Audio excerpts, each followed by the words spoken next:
Naramdaman ko rin ang paggalaw ng malalambot na labi ng first ko dahilan para mapapikit ako at namnamin na lang ang magandang pakiramdam dulot ng halik niya na puno ng pagmamahal. Pareho kaming hinihingal matapos ang makapugtong hiningang halikan. Hindi na mawala ang ngiti sa mga labi niya habang ako'y hindi na makatingin ng diretso sa mga mata niya. Tara na. Siya na nag-aya at naunang maglakad para makapunta sa gitnang bahagi ng wall. Para pa rin akong nasa alapaap habang binabaybay namin ang napakagandang tanawin na nasa paligid namin. Nawala ng atensyon ko sa mga pinagsasasabi ni Kuya Agustin na mga information tungkol sa lugar dahil busy ako sa pagpapakalma ng nararamdaman ko. Baka sa sobrang kabog nito ay hindi na ako makabangon. Sa mga sumunod na araw ay nagpunta naman kami sa Egypt para puntahan ang Pyramids of Giza. At sa Korea, para naman ma-feel ang pag-ulan ng maple leaf sa Nami Island. At tulad ng unang mga bansang napuntahan namin ay napuno ng saya ang buong trip habang wala kaming kapaguran sa paglilibot at pagkuha ng mga picture na magkasama. Hindi ko alam kung dapat ba ako matuwa o matakot dahil sa bawat paglipas ng araw na kasama ko siya ay nahihirapan ako. Gusto kong hindi na matapos sa mga oras na magkasama kami pero alam kong hindi pwede dahil bukas haharapin na naman namin ang katotohanan ng may fiancé ako at siya ay may asawa at anak. Kung pwede lang sanang matigil ang oras ay ginawa ko pero hindi. Napabuntong hininga na lang ako habang nakatulala sa kisame ng hotel room na pinag-check-in na namin dito sa Korea. Pang-apat na araw na namin kaya hindi ako makatulog dahil bukas ng gabi ay babalik na kami ng Pinas. Dadaan lang kami sa India bago kami umuwi dahil sabi niya, iyon ang pinakamahalagang destinasyon na pupuntahan namin. Natatakot ako lalo't 4 na araw akong walang contact sa kahit na sino sa mga taong malapit sa amin at ganoon din siya. Natatakot ako sa maaring datnan bukas at consequences sa lahat ng ito dahil naniniwala ako na sa bawat saya ay may lungkot na kasunod.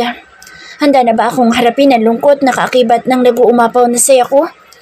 Napakasama ko na bang babae dahil sa ginawa kong desisyon? Busy ang fiancé ko sa trabaho nito tapos ako kasama ang kapatid niya at nagsasaya. Wala akong kasinlandi. Nakatulugan ko na ang pag-iisip sa kung ano maaaring mangyari bukas habang si first ko ay wala pa rin. Nagpaalam siya magpapahangin sa labas na hindi ko na sinundan dahil masyado na akong pagod. Kahit panayang iyak mo na tinalo mo pa ako. Alam mo namang labs na labs ko ikaw, diba? Don't cry na. I'm always here naman para tulungan ka sa problem mo. Just stop crying kasi nasasaktan ako na nakikita kang ganyan. Alo ko, ulit habang umiiyak na rin. Ayos lang na ako ang umiyak at masaktan, makita lang kitang nag-i-smile. Masaya na rin ako. Pero joke lang. Mas masaya ako kung ako ang dahilan ng pagngiti mo. Tapos, ayoko na nawawala ang kasungitan at kunot mong noo. With matching sa lubong kilay pa kasi kapag wala yun, parang hindi ikaw ang first miller ko.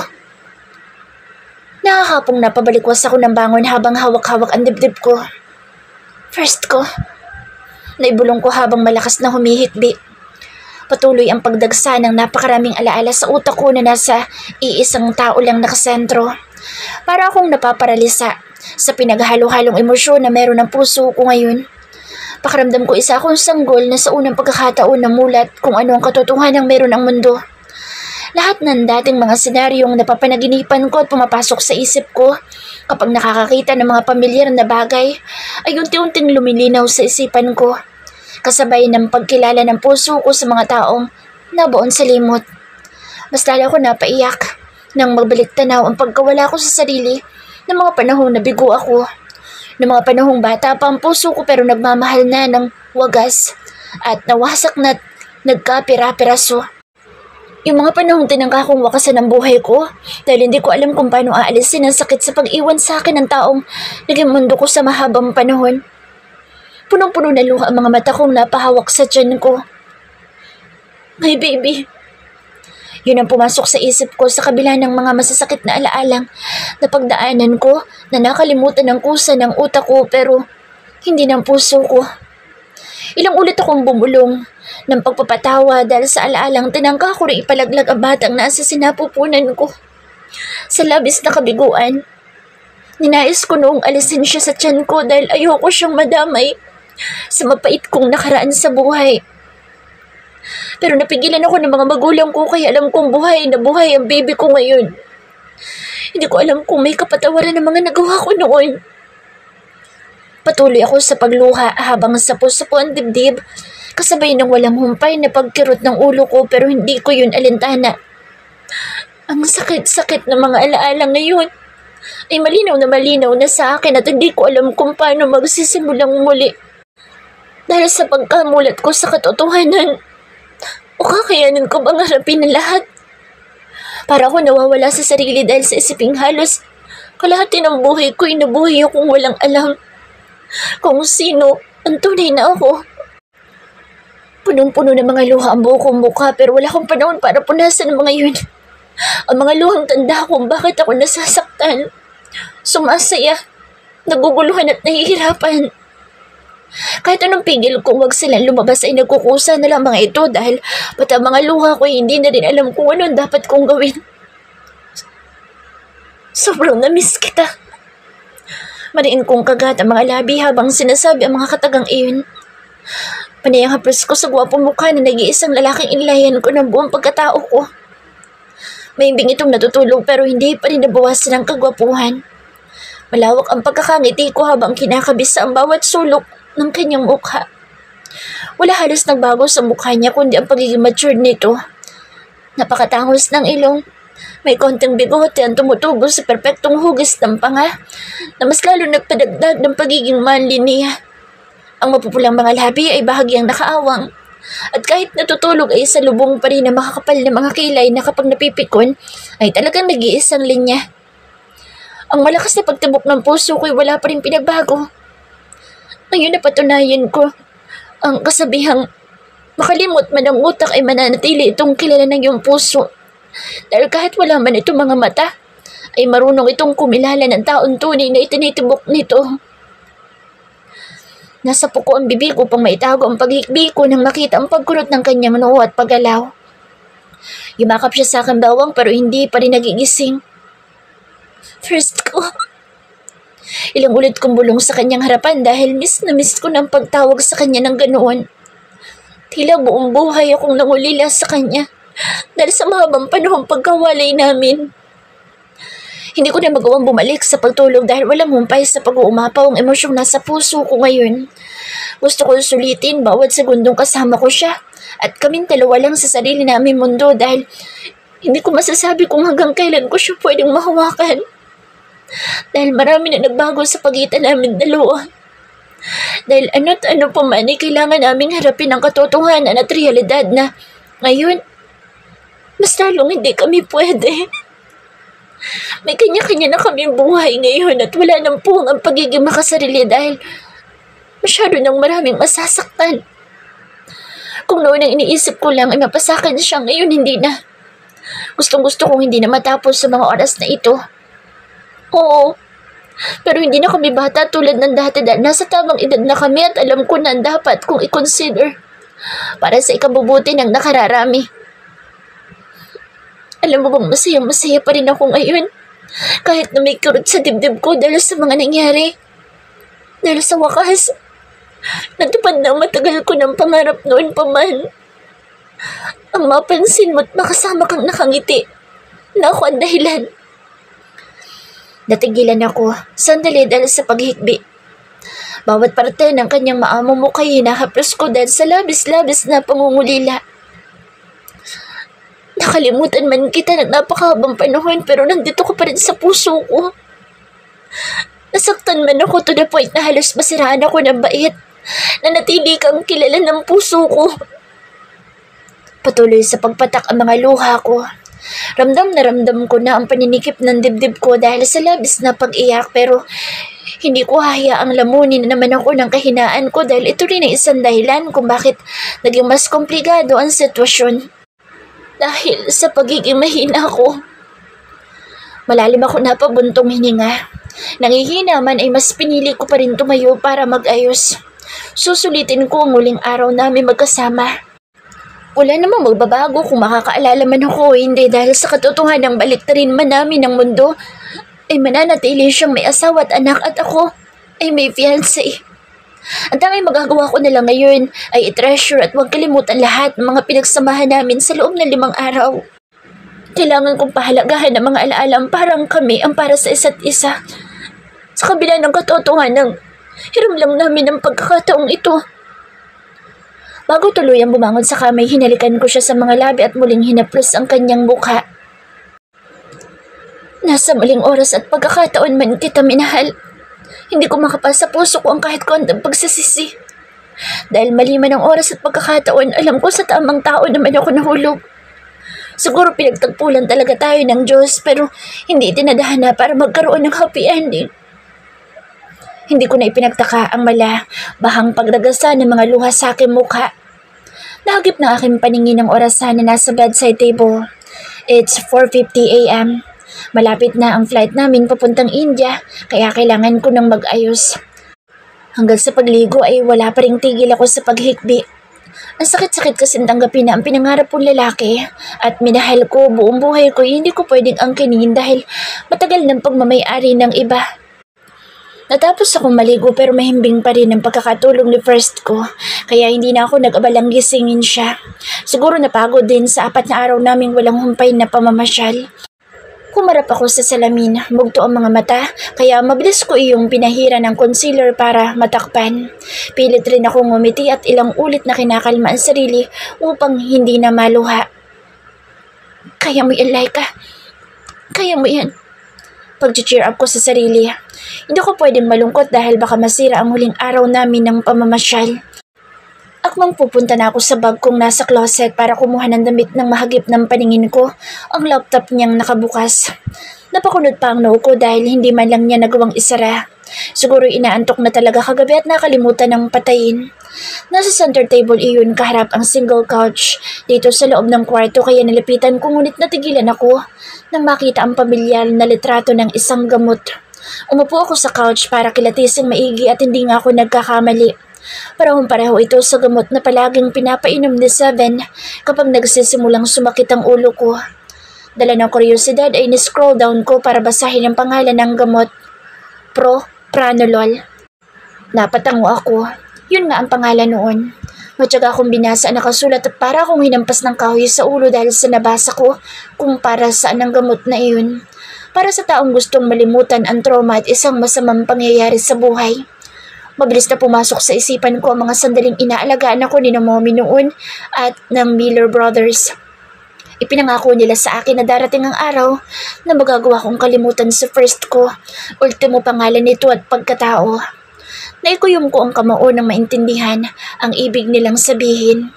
Palagi nilang pinapainom sa akin ang gamot na iyon kapag nagsisimula na akong indahin ang ulo ko para hindi ko tuluyang maalala ang nakaraan.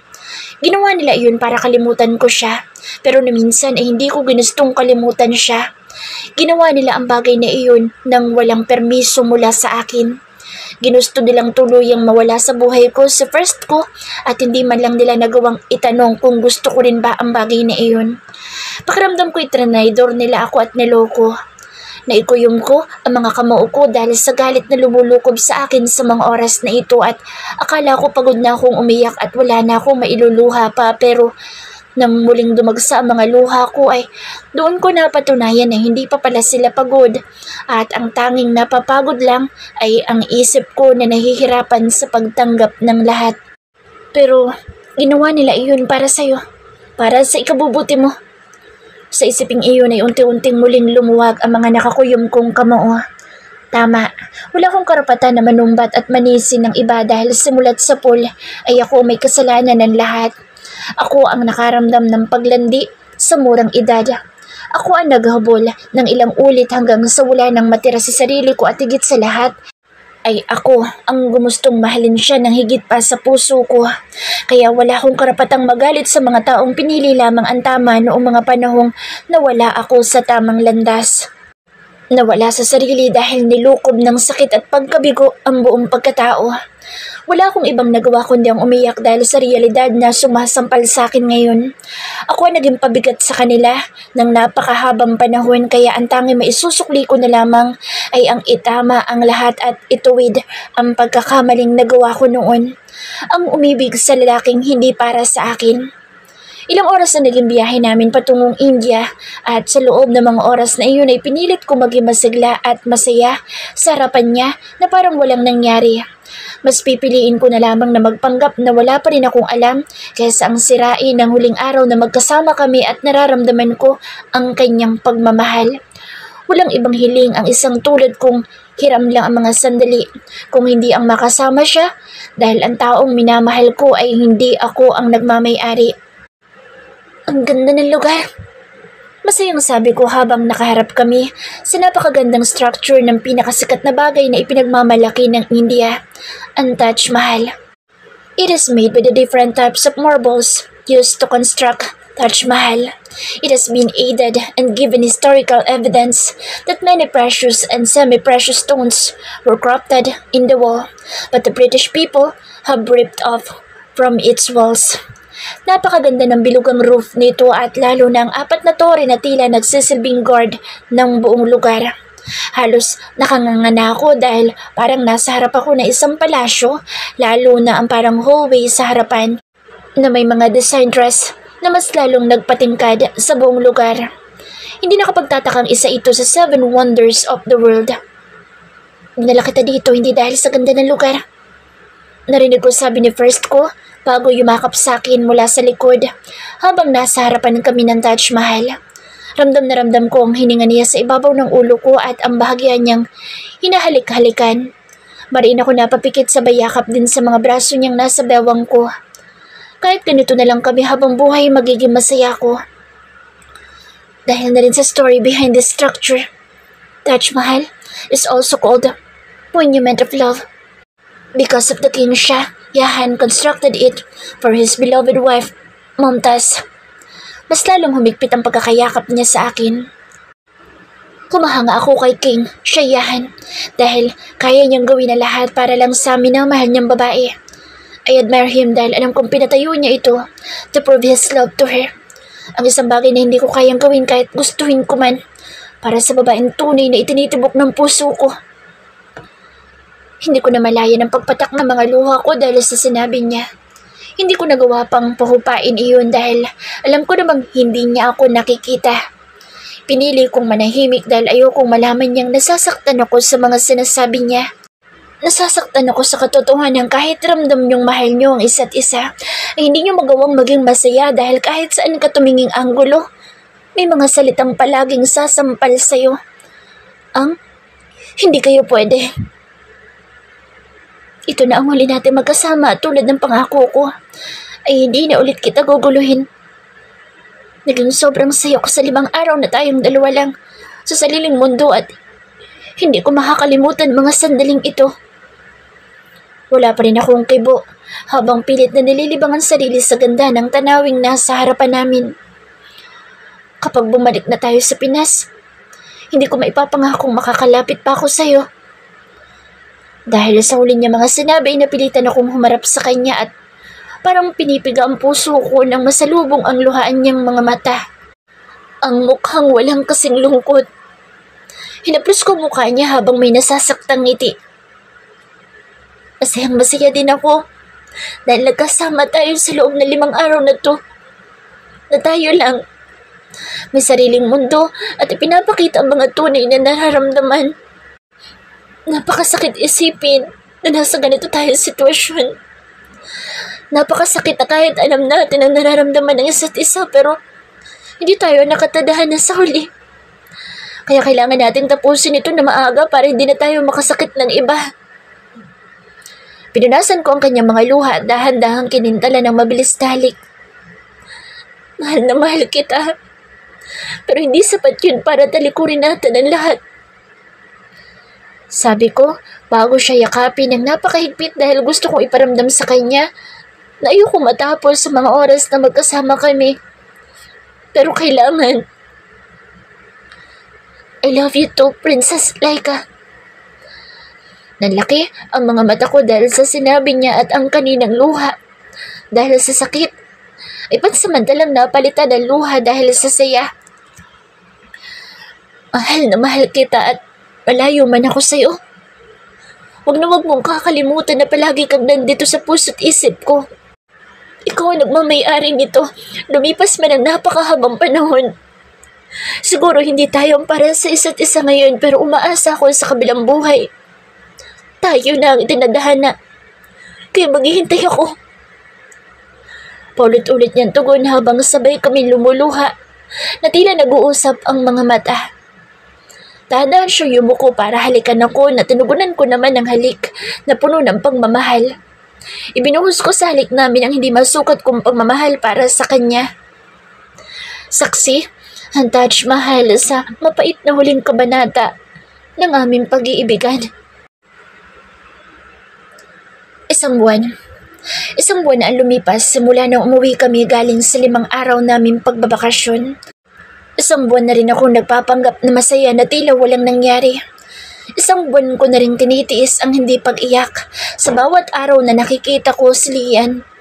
Pero hindi niyo ako kinikilalang ina, kundi isa lamang kapatid. Sa loob ng isang buwan ay naging malinaw sa akin ang lahat. Pinalabas ng mga magulang ko na kapatid ko lamang si Lian dahil nasa kasihan nila kung paano ko ginustong mawala na lang ang baby na nasa sinapupunan ko.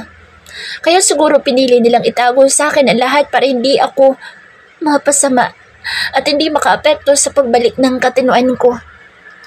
Malungkot akong ngumiti sa isiping isang buwan ko na rin hindi nakikita ang lalaking minamahal ko. Siguro nga pagtataksil ang tawag sa ginagawa ko pero hindi ko kayang diktahan ang puso ko sa kung sino ang dapat na itubok nito. Let's go, Iha. Baka naiinip na ang groom mo. Nabaling ang atensyon ko kay mommy na masayang nakangiti habang inaayos ang belo na nasa mukha ko. Isang buwan na rin akong nagpapanggap na walang alam sa paligid habang abala ang lahat sa pag-aayos ng kasal. Naging madali ito dahil sa matagal na pala nilang inaayos ang bagay na iyon kahit hindi ako abisuhan. Bilang sorpresa na rin daw. Wala akong ibang naging sagot kundi ang tumango bago lumabas sa bridal car na ginamit.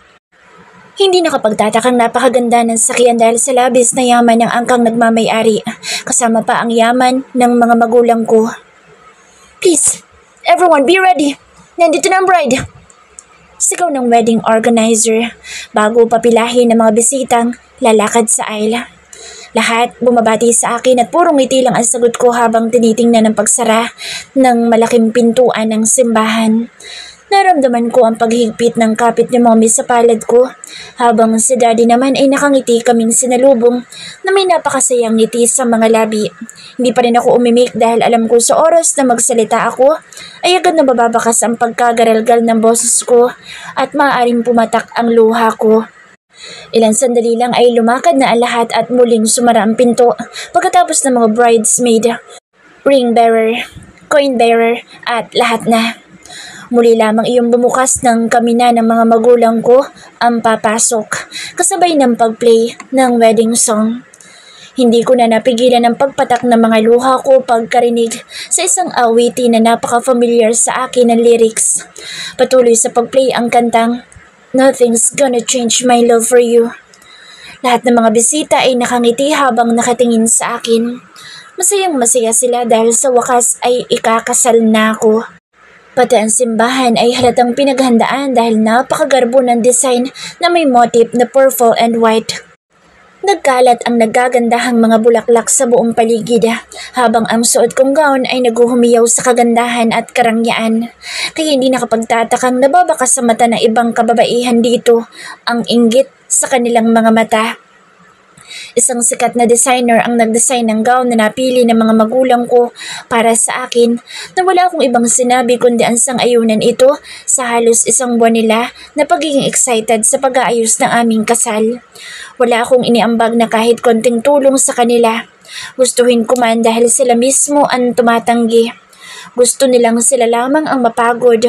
Wag na raw ako dahil ito ang pinaka-espesyal na araw ko. Paano pa ako kukuha ng lakas para tumanggi kung nakikita ko ang nag-uumapaw na saya ng mga taong nakapaligid sa akin? Nasa kalagitnaan pa lamang kami ng aisle ay kitang-kita ko na ang nagagwapuhang magkakapatid kasama ang mga magulang ng mga ito. Pare-pareho silang nakasuot ng American tux at tila nagpapaligsahan kung sino ang pinakagwapo. Walang tulak kabigin sa kanilang mga angking kagwapuhan, pero para sa akin, mas nangingibabaw ang mala-Adonis na kagwapuhan ng lalaking laman ng puso ko. Umuwi sa akin si Kuya Second na may malapad na ngiti. Ganon din ang iba pa sa magkakapatid hanggang sa dumako ang tingin ko sa lalaking nakatayo sa dulo palapit sa altar. Biglang bumuhos ang maraming mga luha ko nang makasalubong ang tingin niya. Masaya siyang nakatingin habang namumula-mula ang mga mata na parang kanina pa umiiyak. Kasabay naman ang malakas na kabog ng dibdib ko ay ngumiti ako na puno ng saya dahil sa wakas ay muli ko siyang nasilayan. Ang gusto ko lang gawin ngayon ay lakihan ang mga hakbang ko para mabilis na makarating sa harapan ni first ko na halos isang buwan ko ring hindi nakita. Please, take care of my daughter. Hindi ko na malayang iniaabot na ng mga magulang ko ang kamay ko pero wala akong pakialam dahil nakatingin lamang ako sa lalaking mahal na mahal ko. I will, Dad. Mula sa isang baitang kasunod ni first ko ay inalahad na 7 ang palad niya upang tanggapin ang palad ko na iniabot ni Daddy habang masayang nakangiti sa harap ko. Naglakad kami papuntang altar habang ang mga tingin ko ay nasa iisang tao pa rin na ngayon nasa kanang likod ni 7.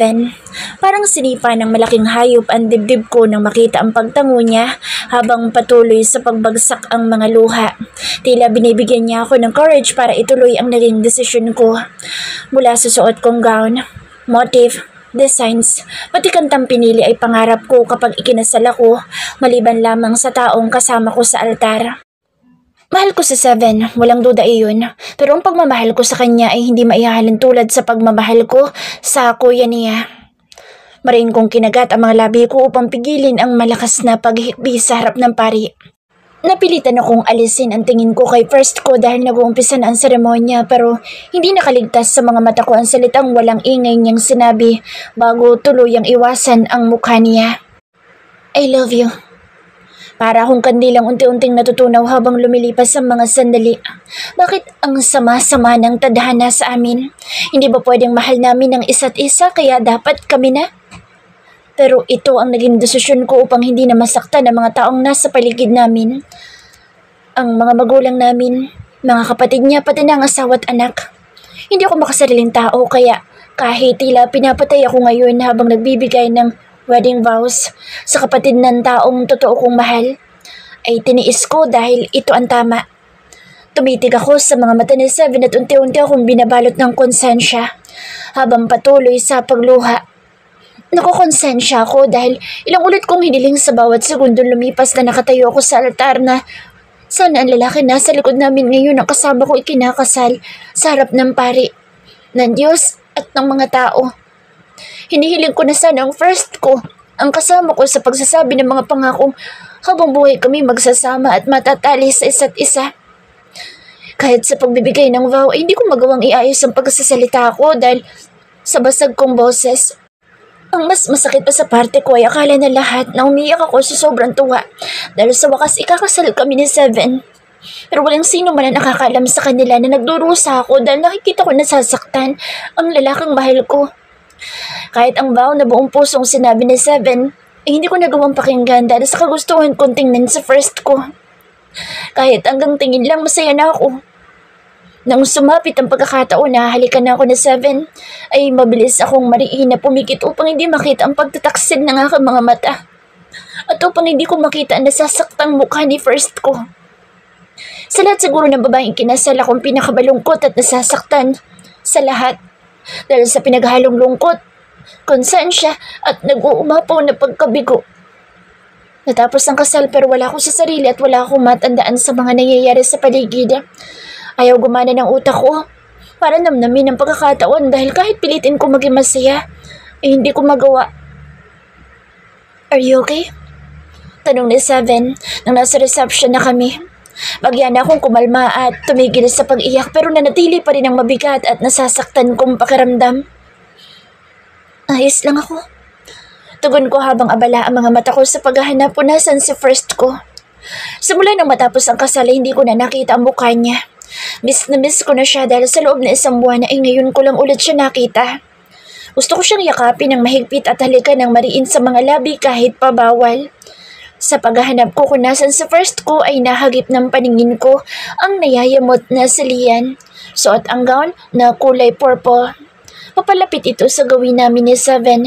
Kaya nang tuluyan itong makalapit ay mabilis ko siyang niyakap na puno ng pananabik. Parang may humaplos sa puso ko nang sa wakas ay mayakap ko siya ng mahigpit. Kahit papaano ay naiibsan ang kalungkutan ko pagkayakap ko sa kanya. Baby. Bulong ko. Naramdaman kong natigilan siya pero ilang sandali lang ay bored itong humawalay sa akin. Ang tanda-tanda mo na umiiyak ka pa rin. Anya. Napangiti ako pagkakita sa nayayamot niyang mukha na parang pinagbiyak na bunga sila ng kanyang ama. Kung noon ay inis ako sa kanya kapag para siyang matanda, ngayon naaaliw ako dahil alam ko na ngayon kung kanino siya totoong nagmana. Hindi man niya ako kilala bilang ina. Masaya na ako na kahit papaano ay nakakasama ko siya na malaya at di minsan, kahit noong wala pa ako maalala ay nasa tabi ko na siya. Masaya ako na hindi nila inilayo sa akin ang anak ko kahit na isinusuka ko ito noon. Ang ganda mo sa suot mong gown. Sabi ko sabay yakap ulit sa kanya pero nagpumiglas lang siya at iritang bumaling kay Seven na masayang nakangiti pa rin.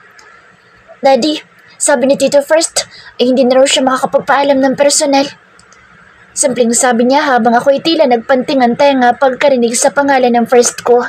Kasabay ng pag-usbong ng matinding kaba sa dibdib ko.